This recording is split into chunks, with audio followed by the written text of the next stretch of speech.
तो क्या हाल है दोस्तों। सबसे पहले सबको जय श्री राम।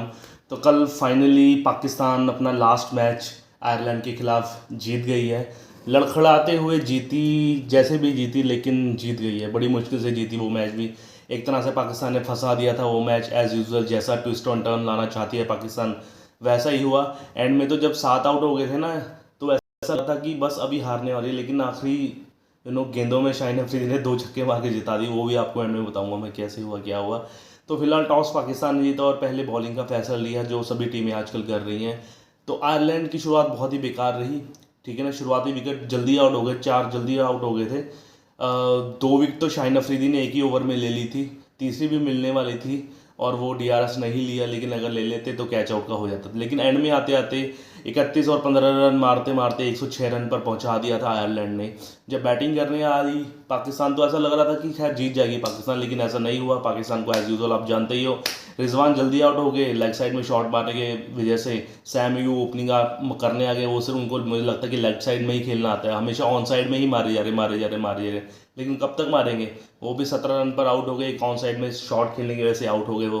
फिर बाबर आजम एक क्रीज में डटे रहे, लेकिन दूसरी तरफ से आपके फ़खर जमान वो भी आउट हो गए, शदाब खान वो भी आउट हो गए। इफ्तिकार की जगह फिर उस्मान खान को डाला था। उस्मान खान भी बिल्कुल ही बेकार शॉट पे डिलीवरी थी, वो ऊंची उड़ गई। बिल्कुल ऐसा लग रहा था कि बैटिंग स्टाइल ऐसा लग रहा था कि खेलना ही नहीं आता बच्चों को, बैट पकड़ा दिया है ऐसा खेल लग रहा था। फिर एंड में आके लेकिन शाहीन अफरीदी ने थोड़ा सा 2 छक्के मारे तभी हुआ। और थोड़ा सा अब्बास अफरीदी ने आके थोड़ा सा कैपिटलाइज किया। बाबर और उसके बीच में थोड़ी सी पार्टनरशिप हुई तब। और एंड में आके 2 छक्के में आपको बताया शाहीन अफरीदी ने, तो इसकी वजह से लास्ट मैच जीत चुकी है ये। और इस मैच जीतने का कोई भी फ़ायदा नहीं हुआ। उनकी मीडिया, जर्नलिस्ट, उनके फैंस, उनके लोग, पाकिस्तान के लोग काफ़ी हेट करने लगे हैं बाबर आजम को, उनकी कैप्टनसी को और उनकी टीम को। और करना भी चाहिए। आप देख लीजिए कितने ऐसे टूर्नामेंट्स हो गए हैं वो अपना परफॉर्मेंस दे ही नहीं पा रहे, इवन फाइनल तक भी नहीं पहुंच पा रहे हैं। हमेशा प्रॉमिस कर देते हैं और प्रॉमिस पे बिल्कुल भी खरे नहीं उतरते हैं। तो यही बात सब में लागू होती है पाकिस्तान के प्लेयरों में, कि सिर्फ बाबर आजम को कल्प्रिट बनाया जा रहा है, बल्कि औरों को भी बनाना चाहिए। जितने शादाब खान हो गए आपके, ठीक है ना, आपके इमाद वसीम हो गए, फ़खर जमान हो गए, रिजवान हो गए, इन सबको एज इक्वल रिस्पॉन्सिबल हैं जितने बाबर आजम हैं। तो क्या चीज़ ख़राब हो रही है पाकिस्तान के लिए, एक आधी चीज़ बताना चाहूँगा जल्दी जल्दी। क्या ख़राब हो रही है, मेनली उनका सिस्टम सबसे बड़ा ख़राब है, क्रिकेट सिस्टम का। उनका डोमेस्टिक प्लेयर उनके ध्यान नहीं दे रहे अपने डोमेस्टिक क्रिकेट में, जो उनकी होती है डोमेस्टिक क्रिकेट में। सिर्फ पीएसएल, बांग्लादेश प्रीमियर लीग या फिर कैरेबियन में प्रीमियर लीग पे ध्यान देते हैं और वहीं से प्लेयर उठाते हैं, बल्कि वहाँ से नहीं उठाना चाहिए उनको। इंडिया की जैसे रणजी ट्रॉफी खेलते हैं वैसे ही अपना अपना सिस्टम सुधारना पड़ेगा।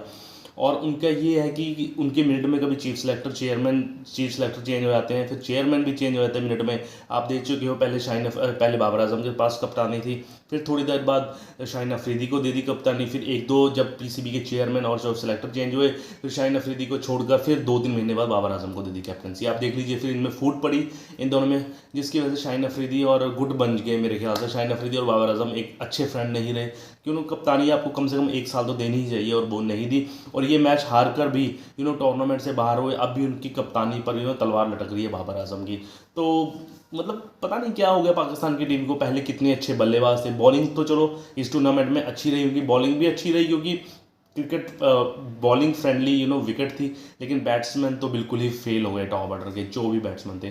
काफ़ी क्या ही कहें, बच्चों जैसी परफॉर्मेंस की। इस मैच में भी देख लीजिए, आयरलैंड भी फंसा के बैठ गई थी मैच। यूएसए का तो है आपको पता ही, ऑल इंडिया तो पता ही, इंडिया तो 100% हरा ही दिया था उन्होंने मैच। लेकिन वो इंडिया वाला मैच भी जीता जाता है मैच हार गए थे पाकिस्तान के, और ये वाला मैच भी जीता जाता है मैच हारने के कगार में पहुंचते हैं।